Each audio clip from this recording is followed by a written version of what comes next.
Torquay United have been deducted 10 points after going into administration. Wow, what does he want? Oh my God, that's Neil. Everybody thought I was an idiot. The Bryn Consortium had agreed a deal. The club's future looked to be safe. Maybe people realised that it was going to be a bit tougher in the league this year. Mrs. Torbay and Torquay. Hey, and there's a job up the road and all if you fancy it. I'm not suffering anymore. Our season starts now.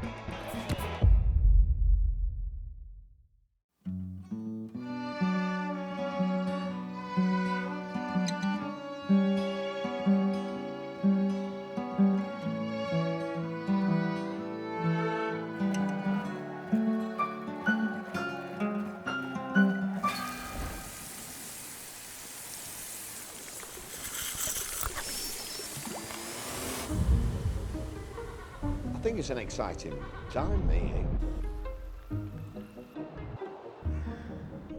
Don't expect too much, you know.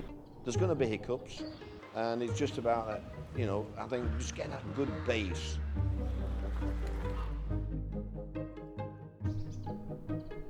I think this place just breeds it. I think you've just got passion here. I think the fans demand it, really, with the way they support us. They've all got passion. I think they've had a decent start. It took me a long time to ultimately track down Mark Kavanagh. When they went into administration, I went to the data room, got the information from the club. So I heard about him through the Supporters Trust and heard that Mark, like me, was inquiring about what comes next.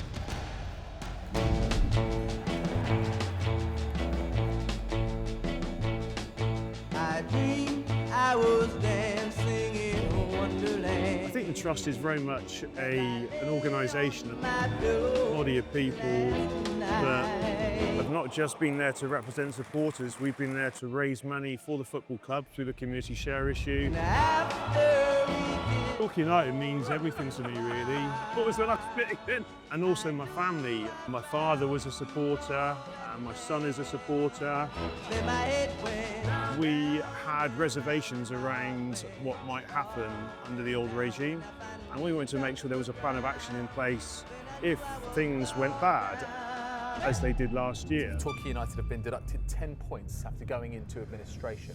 I knew Mark, not terribly well, but I knew of him from years ago when we both played football together. I used to play football with Matt, lovely fella. Was able to introduce him to Michael Westcott. Michael Westcott? Never heard of that guy. We'd had a lot of dinners within the Trust with Michael. And I was able to say to Mark what a good guy Michael was and how there were definitely synergies if the two of them could get together. And got a phone call from Matt Gorton, basically saying to me, I hear that you're interested in buying Torquay United Football Club. Can I introduce you to a guy called Michael Westcott? And so I managed to get hold of his number. Michael then phoned me up about 8 times on the Saturday. I must have left half a dozen messages. I dropped him a text and said, look, I'll give you a call. And heard nothing, actually. Gave him a call on the Monday morning, and then literally... Understanding that he was, you know, he's a busy guy, runs a number of businesses. Oh, it's Mark Kavanagh from Torquay United. Yeah, I'm very well, buddy. I'm a chartered chemist, chartered scientist. I'm a fellow of the Royal Society of Chemistry. I'm a toxicologist as well. So we get involved with companies such as Boots, PZ Cousins. Is it a good time for just flush the toilet? I know. Body Shop, M&S. I don't know what to say about that. And all sorts of brands like Charles Wellington, Revolution Beauty. Sorry, the wrong moment. I've also been involved in helping other start-up businesses, scientific research, food businesses. I really do appreciate the work you do for us from Refcom. Sun Care. Thanks very much for all your help with Wallens and giving us branding. And even a distillery as well. We finally connected. Got on a call. And it became pretty clear quite quickly that we were very aligned. And the rest is history. Well, telling my wife that I was going to be involved in Torquay, and she actually took it quite well at first, but I think she was surprised that then looking at the bank account sort of a week later and everything else, the money had gone. Although very different personalities, we were kindred spirits in the way that we thought about the challenge that lay ahead. We got this guy, we believe, well, Paul believes he's probably the best defender in the league last season. Biggest challenge this year is bringing in 21 players at the start of the season, having one player signed on. He's playing for Bath City, his name's Jordan Dyer.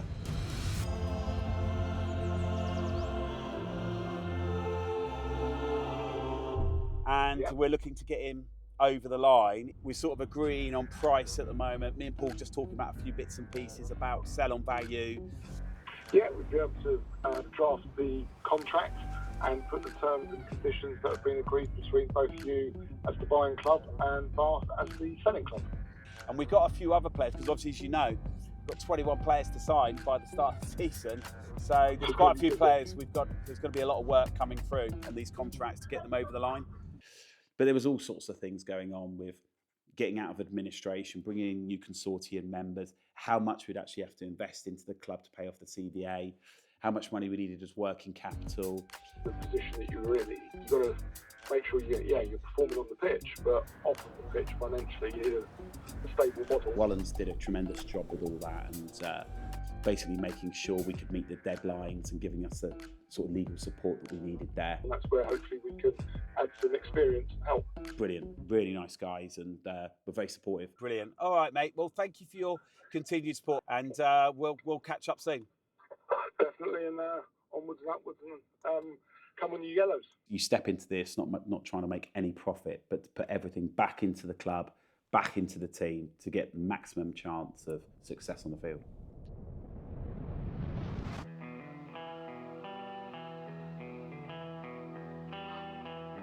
Who knows? We could be playing, Liverpool or anyone in the FA Cup. Football has a funny way of changing people's opinion and bringing in so many opportunities. Everything's working really well. Few draws, few wins, and then we get to the FA Cup game, Bishop's Cleeve. Did we have a chance to have a look at Bishop's Cleeve? I know a few managers in that league. We'll go there as prepared as possible, definitely. If you think about the English football setup as a pyramid, you have the Premier League at the top of that pyramid at level 1. The Football League is level 2, 3 and 4. Then the non-league starts from tier 5, and Torquay United are sat in tier 6. So we're in the second level down of non-league football. The FA Cup is a knockout competition where I think around 700 teams ultimately enter that. It's all the way down to level 9 or 10. Imagine Premier League is level 1, Torquay United is level 6, and they play a series of knockout competitions, and depending on which level you are in the football pyramid, you enter the competition at different stages. So Premier League teams enter in at the 3rd round, what we call the 3rd round proper. Torquay United enters into has to play 2 qualifying rounds before it enters the 1st round proper. And other teams will have to play a series of qualifying rounds. So it's one of the biggest knockout cup tournaments in the world, with the final being played every May at Wembley.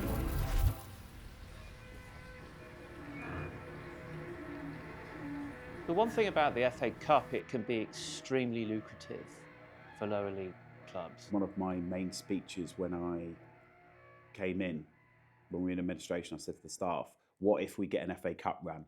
And what if we draw a very big club? Bishop's Cleeve genuinely made me feel sick in my stomach. Bishop's Cleeve is effectively a level 8 team in the English football pyramid, a part-time team based in a village in Gloucestershire that gets probably an average attendance of around 200 people. Whereas Torquay United, we're in the two tiers above Bishop's Cleeve with crowds of over 3,500.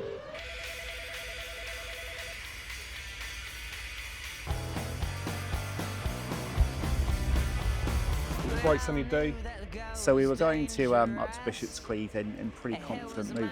Personally, I'm always a little bit nervous when it comes to 3G pitches. You hear the words 4G, 3G. They're just different generations as technology improves of effectively artificial grass. And the whole village had come together to be there for this big occasion. Looks on paper a great draw, typical FA Cup. I was away on holiday. We landed back at Gatwick Airport at around about 1:30, and the match was kicking off at 3 o'clock. We got there ahead of the team. I remember setting my camera in front of the Torquay United fans. We piled into the car at Gatwick and went down the A303, and I tuned in to BBC local radio and listened to the game. We had problems with the coach and getting there. We arrived late. But when the team did turn up, as the coach came in behind the far stand, and when it does turn up, it's the Plymouth Argyle coach. They came in the Plymouth Argyle coach because we've been having a few problems with our team bus at that point. We did hear it being announced over Tannoy that we arrived in the Plymouth Argyle coach, and everyone was having a little bit of a laugh about that one. So the game started, and early doors you could see that the game was going to be close. We didn't make the best of starts. I think that's safe to say. You could see the Bishop's Cleeve were really up for it, and their fans were as well. We just thought that we would ride it out, hopefully, and get on those in front. Of course, it didn't quite turn out that way. Bishop's Cleeve got an early goal. First goal went in. It made me feel sick watching it. Thinking, okay, they're giving us a bloody nose. Because obviously I was brand new. I'm brand new to the club. At that point in time, it's just about getting the job done. As the game unfolded on the radio, there was just complete stunned silence in the car. The first half didn't really get a lot better. We were anticipating that Paul was going to get into the players at half-time. I can get angry at half-time. If I'm honest, my chief concern was Paul's morale and mental well-being. I've never been as angry in a change room at half-time as full-time as in that game. Paul is a very passionate man. The reason why we brought Paul in was his passion. You know, you get a sense of the guy, I think already, that he lives, eats and breathes this stuff. Some of it I can't actually remember. I'd actually completely lost the plot because I was embarrassed and I was hurt. That hurt Paul. That hurt him. That cut deep, really deep for him. Paul's very critical of himself. He doesn't need to be. He's a tremendous fella. He's done a great job. And we were looking for a response from the players in the second half.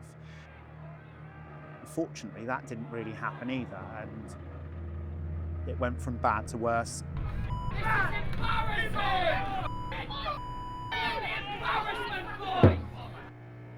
1-0 became 2-0. And then the second goal. 2-0 became 3-0. And then the third goal. I nearly had to pull over at roundabout Stonehenge to get some fresh air because I could not believe what I was hearing. By the end of the game, we knew that we were going out of the FA Cup, and it was... Let's not underestimate it.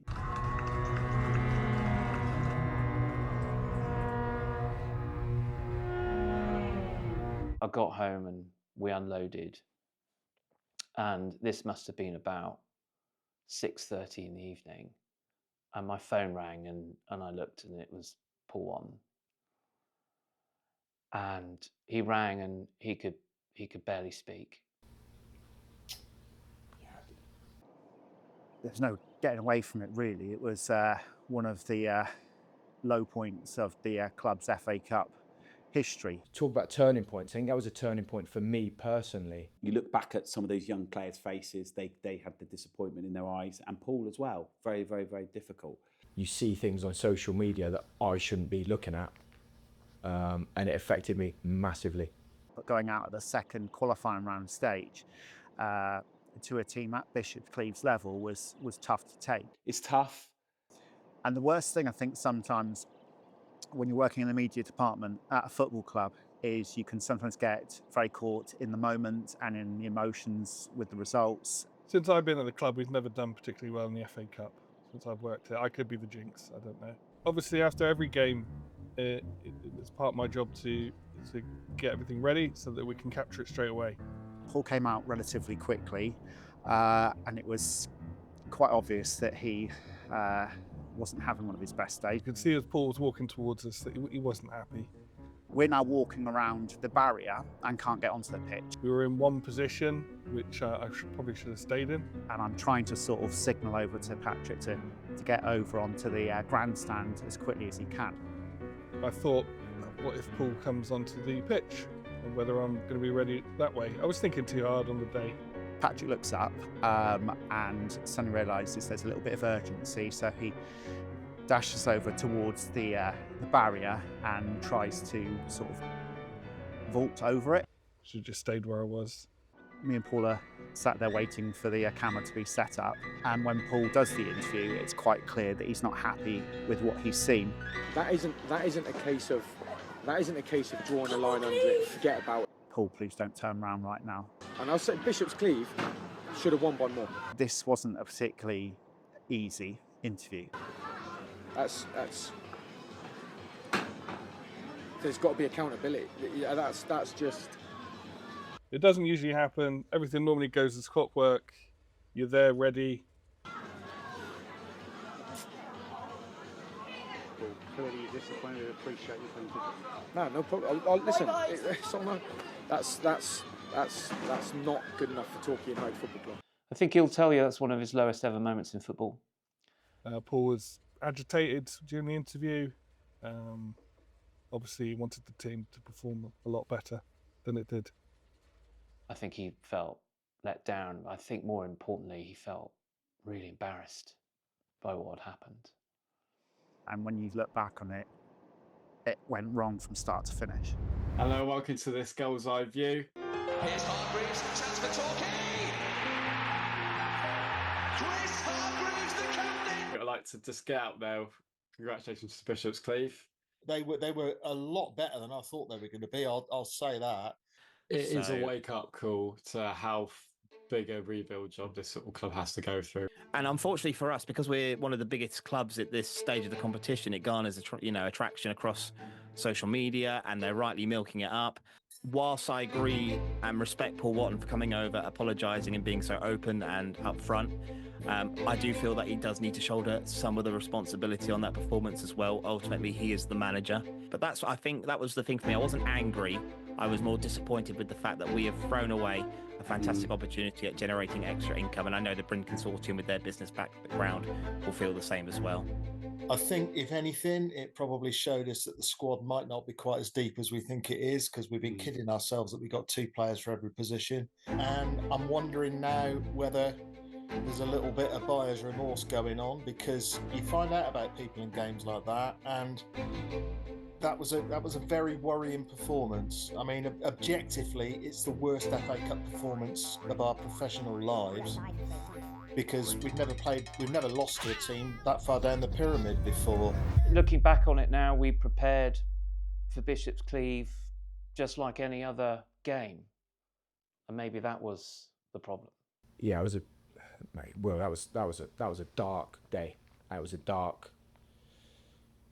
You know, it's very emotional going out of the FA Cup.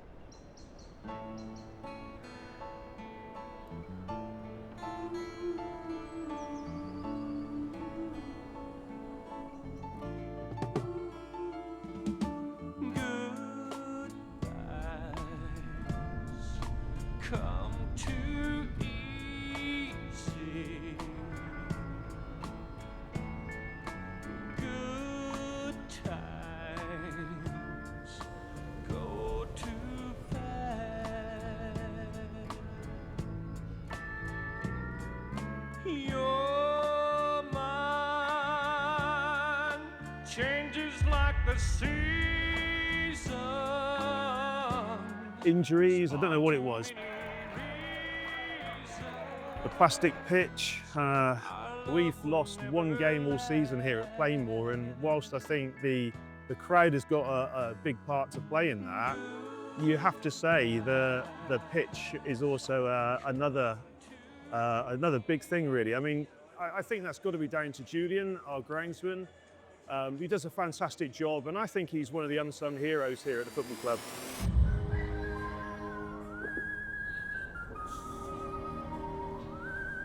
This is where I fall over now.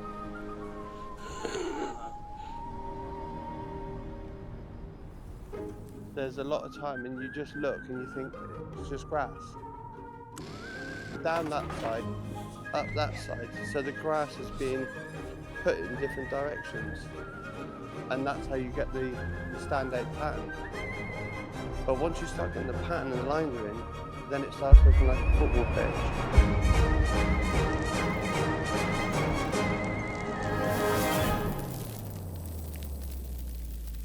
The nicest part about this job is the fact that it's nice and quiet.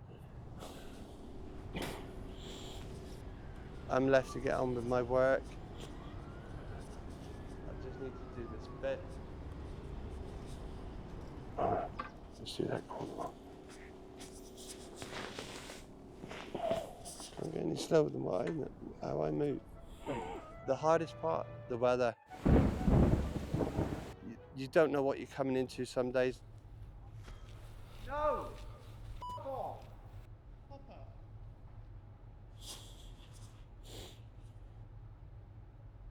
And so I've got to dig down into all that shit. Absolute shit of a job. Sorry for the language. It's leaking like an absolute sieve. Even with the water off, it's leaking. I've got to dig down far enough to unscrew that one from the attachments, and then I've got to replace it with this new one. You just don't know what's going to throw up. It's not leaking from underneath, it's the whole unit. Whole so, thing. yeah. Right. It's the weather really that's the hardest part. It may have been the frost, it may be anything. It's like today I've come in, the pitch is frozen.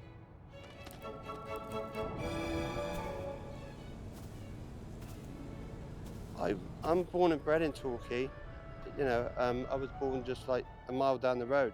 Started off as voluntary to coming here as the assistant to then going off to be trained, and now I'm fully qualified to be a groundsman into the Football League. I've got my level 2, level 3. Don't put that on film. What do you think of Mark Bose coming up? I don't actually know him. I've had small chats with him, but you know, he's been there for years and years and years, and you know, he's given you advice about the pitch and everything. And it's really interesting, the interaction between the groundsman and the club. You know, and we've met them, but apart from that, I've not really had much of a chat with them. We had one game where it literally rained for 4 days. It drained really well because the pitch was relayed and everything. And you know, the interaction of him with the referee compared to us with the referee. We're trying to keep the game on, and he's trying to say, well, what's going to happen to my pitch? Most days it seems to be that it's raining on a match day, which you think, oh, the one thing you could do without, with the pitch being soft and cutting up the way it does. Yeah, he's absolutely a lovely fella. He's also a Liverpool supporter, so I respect him for that. I think if you went to every groundsman, they would have a nice wish list. I mean, say, grow lights. Grow lights will benefit the grass, it will benefit the pitch because it will make the grass grow during the winter months because it's a UV light, so yeah. You get all the build-up during the week, and then on a match day when it's all marked in, and you look from the stand and you just think, oh, and you know you've done your job. There's so many special memories, and there will be so many more. We've got a club to actually go forward with and to progress with now. We've got to be thankful, because if it wasn't for those lads, we wouldn't have a football club now. I'd be looking for a new job. We'll now go into the office just to see who's turned up, and you know, and have a chat with a couple of members of staff. And so yeah, it's always nice to go in and say hello. They're all busy doing their own bits and pieces. Ian with the tickets, Don with media,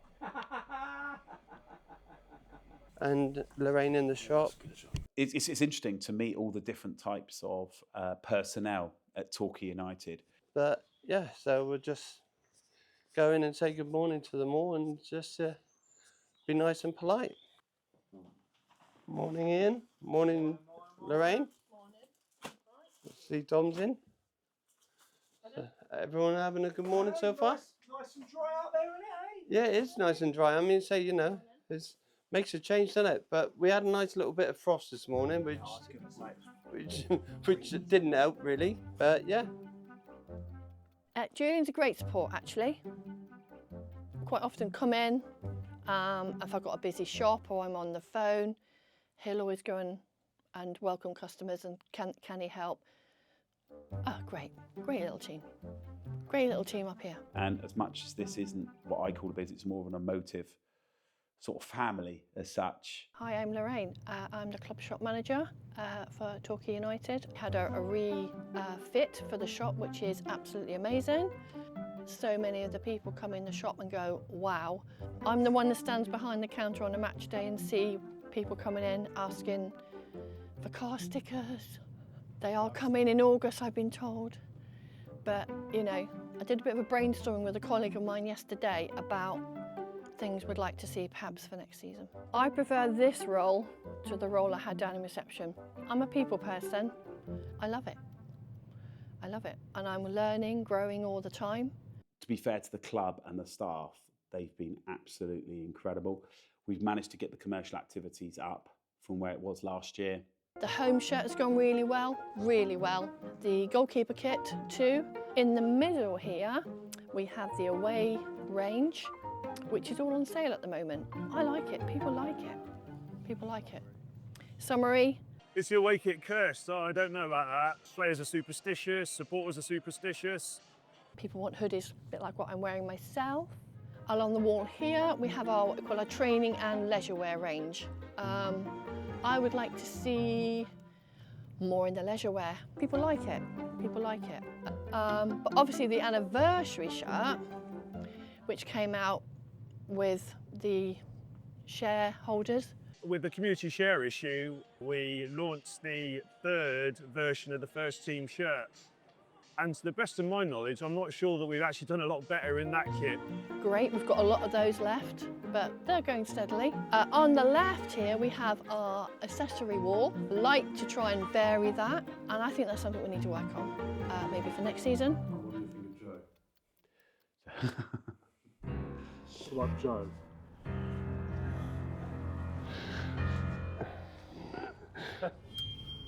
Great. I like Joe. I mean, we're called Torquay United, but sometimes I think we're called Lovell United. Yeah, the kiosk outside is a big hit on a Saturday. Done record retail sales this year. We'd beaten the retail figure last year by the time we'd finished pre-season this year, so. Kids come up with their £2 or £3 or whatever. I want to be able to cater for something like, I don't know, Gilbert the Goal posters or colouring thing. Yeah, we could stock that stuff, but. Or just, what was it, pencil cases, that kind of thing. Pencil cases and whatever else there is. You know, those things tend to stay in stock an awful long time. Just make it attractive for kids to come up. It's not always that clear cut, but retail's going pretty well at the moment with the existing range. So. Joe's absolutely fine. I mean, you say, you know, grow lights will benefit the grass. Yeah, I can understand the pressures he must be under because of having his own business to run as well as trying to run this. Yeah, Julian's wish list is never ending. So, yeah, I mean, look, we've investigated a few different options for grow lights. Very meticulous. We've spoken to the police about return grow lights. Very thoughtful person. You know, because they collect a few from people growing weed. Thinks about things before reacting. We're probably coming out of this time of the year where we need them, so we probably won't pick that up for another 6 months or so. I'm sure Julian will say otherwise. He's been very helpful in responding and supporting the club. He's a lifetime supporter as well, so you've got the passion there as well. But Joe and Mark, I feel very comfortable about talking with them if I've got a view or I want to put something forward or I've got an opinion about something. Very supportive. He's been amazing, to be fair. And all of these individual things are great, and they probably all make sense in isolation, but we've got to make the difficult decisions with the budget that we've got over which things we do. So these things all add up.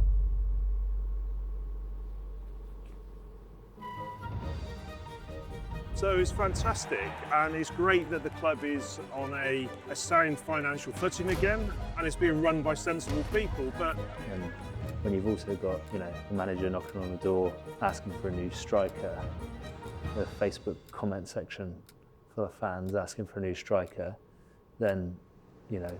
as supporters, supporters want success, and that's understandable, but it's important that we don't run before we walk, and just having money doesn't buy you success. Priorities shift a bit between pencil cases, grow lights, and someone who can score goals. We came away with that 3-0 defeat. I think that must have been a massive wake-up call for Paul and the team, really. In some ways, retrospectively now, that was probably the kick up the arse that we needed as a club. The $1 million question is if we can manage to get promoted, which is what everyone wants, the consortium, the staff, the fans, the trust, everybody. I take it to heart, I do. I was gutted. I was gutted. I mean, I love football. This club is my life, my family, really.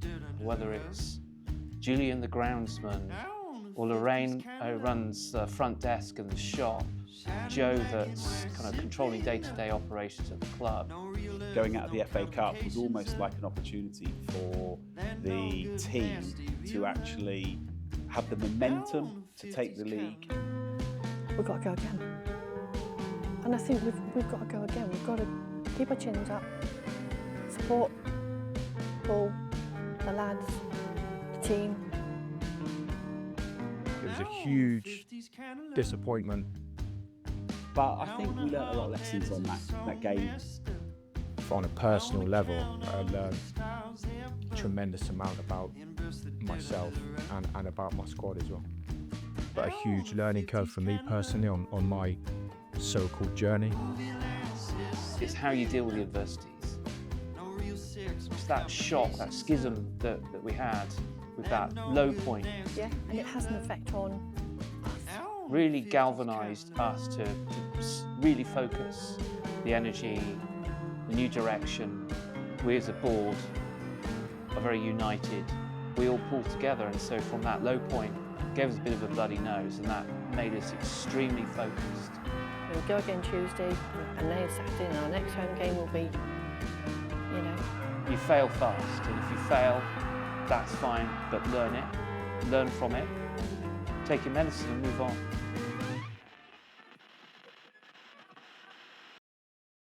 That then was the catalyst, if you like, for us going on what I think was a 14-game unbeaten run, which ultimately resulted in Torquay United being top of the league at Christmas.